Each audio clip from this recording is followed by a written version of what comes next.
Hello my YouTube friends. One of my hobbies is various types of embroidery.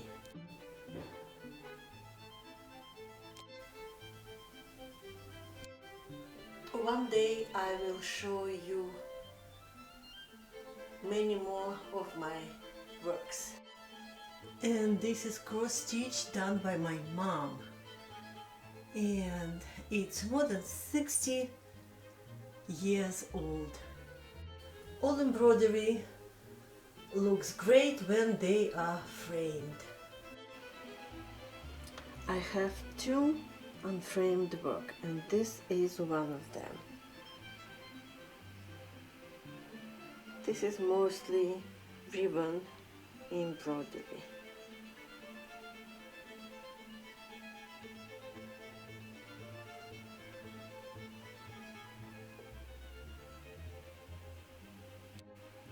So I need to frame this work. And this is my second work that is not framed yet.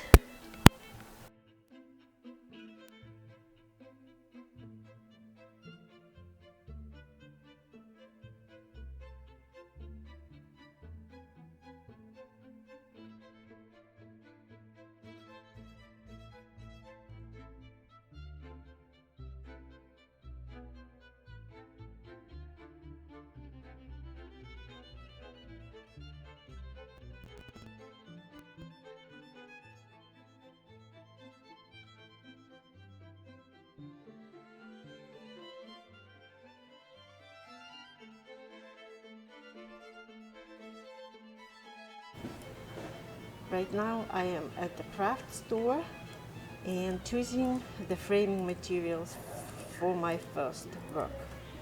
And I have a lot of choices to make and choose the frame and other aspects of framing.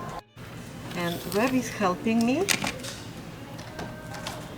We need to get the sizes of the work to make the calculations for the framing. So we chose the frame and also this mauve or purple matching. And also we discussed the covering of the picture, and Bob recommended the acrylic, and I completely agree with this choice. Secondary contrast color, but we can look at a few possibilities. Okay, now we are choosing the framing for my second work. Ones you react to the best. Okay.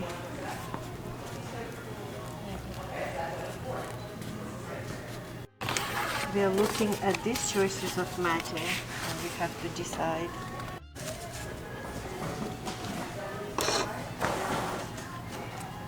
Strong color, and usually the stronger the color is, the less total amount of it you're going to need.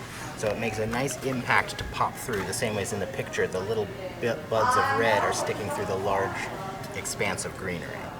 The frame to keep your mats from blending too much into the picture. When you're looking at just the green, there are some spaces where the green starts to blend in and it loses definition.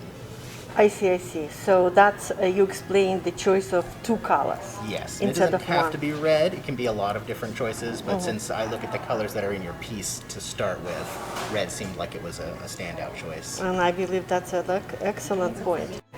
This will be probably my choice of matching.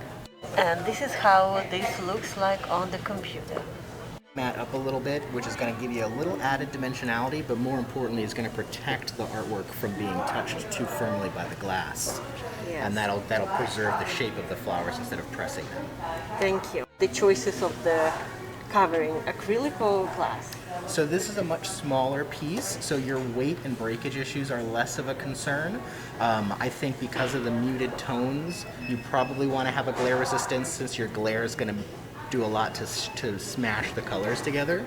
But I would say that the finish is going to look very similar between the glass and the acrylic, so that would be a personal preference. Glass would be fine if you're traditional. So my choices are done, and now I just have to pay and wait for approximately 2 weeks to pick my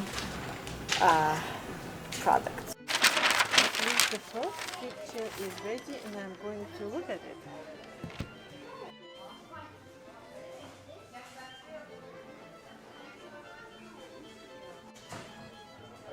Okay, looks great.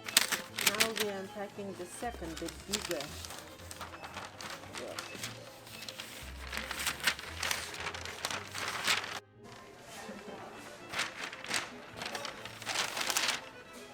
With a black matte wall, but that would make probably too much darkness for this picture. So that kind of brightens it up from the sides, have a little bit of that lighter light reflected into it. But I really like how it turned out because everything stays on place as I envisioned. The middles of the flowers are visible enough, and everything is natural. It's not like artificially banded or anything. And it's perfectly protected and preserved in there, but if something were to happen and you need us to open it up again, we can get into it too. So Okay. if you do end up with any issues, let us know, but I think it should stay like that, nice and preservational. Okay. Thank you so much. You're welcome. And Bob is packing it back again so I can carry this safely home. I brought my peaches home and now I need to find them the appropriate place to hang them up.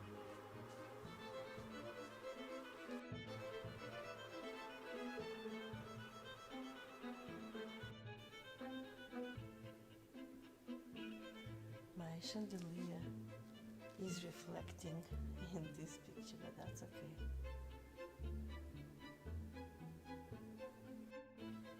And now I'm picturing my living room, and I'm really amazed how interesting my chandelier reflects in the picture.